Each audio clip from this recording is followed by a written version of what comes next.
Comment décrire les électrons dans l'atome? Nous allons parler aujourd'hui de la configuration électronique.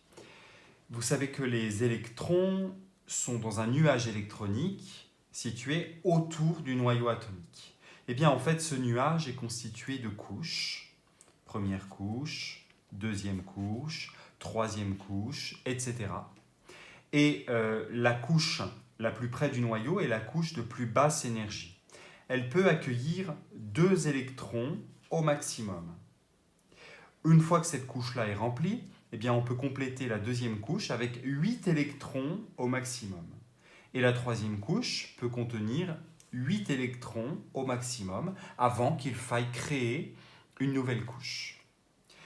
En fait, cette situation est un petit peu plus complexe parce que les couches électroniques sont subdivisées en sous-couches. Vous voyez que par exemple la couche numéro 2 est subdivisée en 2 sous-couches. Nous allons voir cette année 2 types de sous-couches. Des sous-couches qu'on appelle S, diminutif de simple, et qui peut contenir 2 électrons au maximum, et les sous-couches P, diminutif de principal, qui peut contenir 6 électrons au maximum. Alors voyons, pour les couches que l'on a tracées sur le diagramme, les sous-couches. Pour la première couche, il n'y a qu'une seule sous-couche. C'est le seul cas. Pour les autres couches, il y en a plusieurs. Et la seule sous-couche possible ici, c'est la couche S, qui contient 2 électrons, comme le nombre maximal d'électrons que peut accueillir la couche.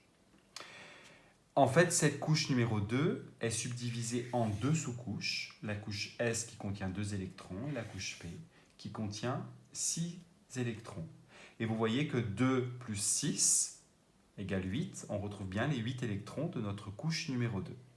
Et c'est la même chose pour la couche numéro 3.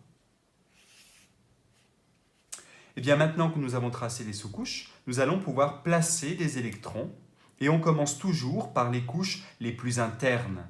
La couche, c'est-à-dire la couche la plus près du noyau, la couche de plus basse énergie. Alors, prenons l'exemple de l'azote. L'azote est un atome qui contient 7 électrons. Bien, alors nous allons placer d'abord des électrons sur la couche la plus interne, la sous-couche la plus interne, la couche 1S.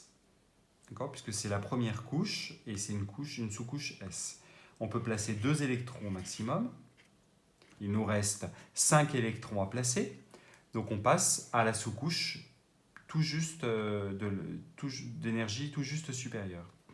Eh bien, on peut placer sur cette sous-couche 2 électrons au maximum. Et ensuite, il faut passer à la sous-couche suivante. Et sur cette sous-couche, on va placer 1, 2, 3 électrons. Et on a ainsi les 7 électrons de l'azote. Et bien maintenant, on peut écrire la configuration électronique. Alors, je vous ai dit que les sous-couches, pour bien les distinguer entre elles, on va placer devant le numéro de la couche. Donc là, c'est la couche numéro 2, et là, la couche numéro 3. Et la configuration électronique consiste simplement à écrire le nom de la sous-couche et en exposant le nombre d'électrons qu'elle possède. Donc 2 électrons sur la sous-couche 1S. La sous-couche 2S possède 2 électrons et la sous-couche 2P possède 3 électrons. Nous avons écrit la configuration électronique.